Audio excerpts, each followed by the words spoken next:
Parents of some of the more than 24 young girls who died in last month's flooding in the Texas Hill Country region are in Austin today to testify about proposed flood safety legislation for camps and campgrounds. 27 young girls and counselors were killed when catastrophic flooding swept through Camp Mystic on the Guadalupe River in the overnight hours of July 4th. The river rose more than 20 feet per hour during the storm. Local officials have testified that inadequate flash flood warning system upstream contributed to the disaster.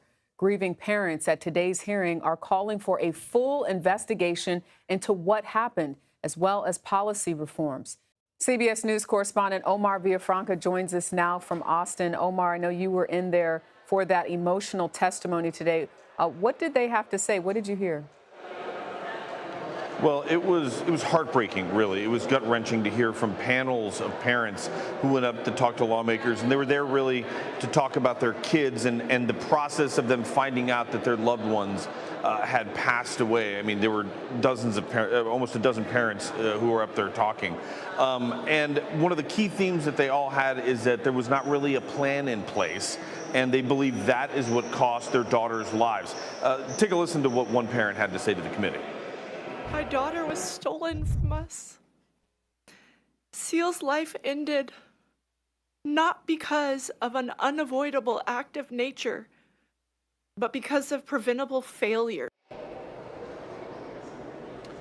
And that is, yeah, that's kind of the theme, as she mentioned there, Derica. Yeah, this is the theme that we've heard throughout all those parents speaking here, is that they feel this could have been preventable. And the lawmakers were there saying, well, we are here now, and this is what we want to do. We want to fix this. And they assured every parent who came up to speak that they are going to fix this. And matter of fact, one of the state senators said, this special session, item number one is not redistricting. It's getting this bill passed and pushed through and on the governor's desk, which includes everything from, flood sirens and other measures, but also setting up parameters.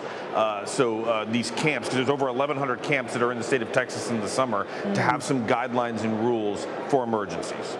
And when you think about it, that was not a long time ago, July 4th. I think some people are questioning, have there been any changes made in safety protocols in this short time when it comes to possible flooding that might occur again?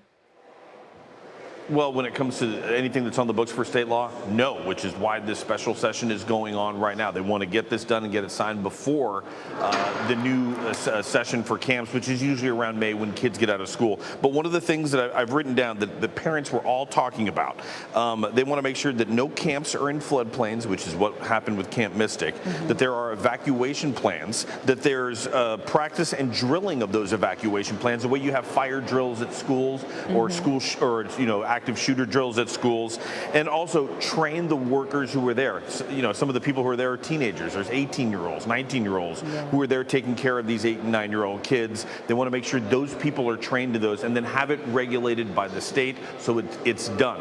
Thousands of kids go to camps every year, young boys and young girls. It's a big thing here in the state of Texas and in the South.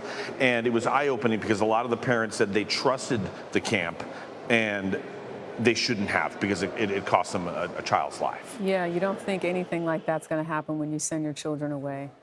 Omar Villafranca, thank you. Thank you.